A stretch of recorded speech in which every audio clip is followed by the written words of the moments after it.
C'est une grande joie que de vous retrouver à nouveau pour décider sur les actions politiques et stratégiques de notre banque de développement et que celle-ci doit mettre en œuvre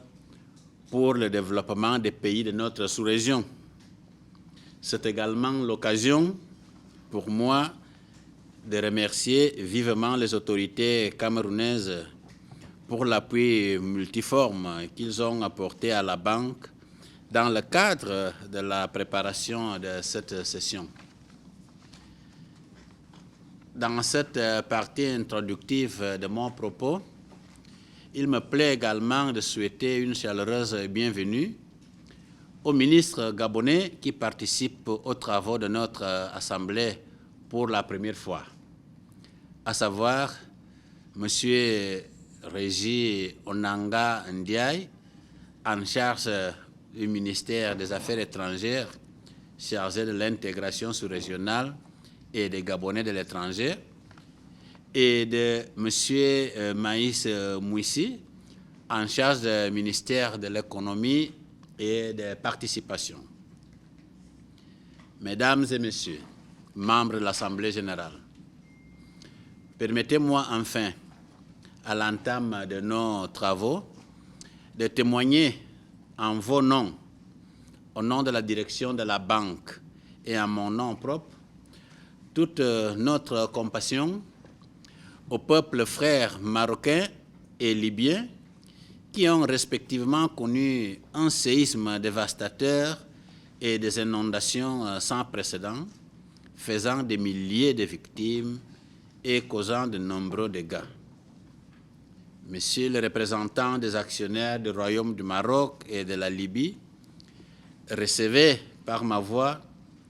le soutien fraternel des instances de gestion de la Banque de développement des États de l'Afrique centrale et de sa direction. Mesdames et Messieurs, membres de l'Assemblée générale,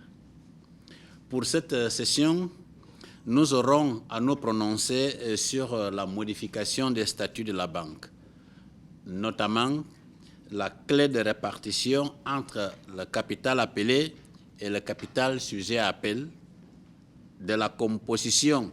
des catégories des actionnaires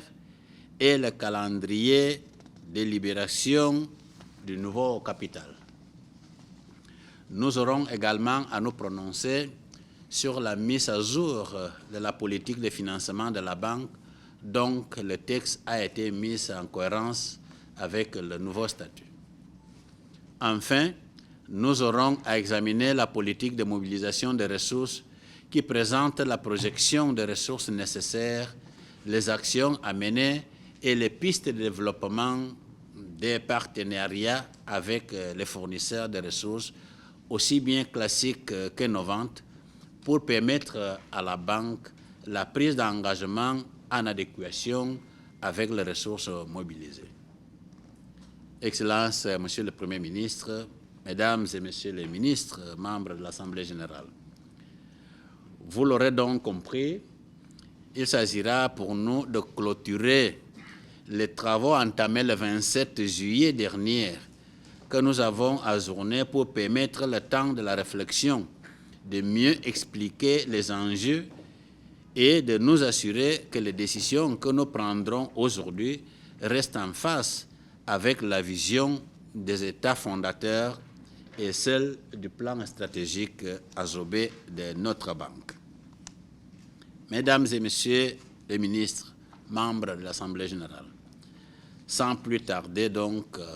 et avec votre permission, je déclare ouverte la session extraordinaire de l'Assemblée générale du 5 octobre 2023 et je vous remercie de votre aimable attention.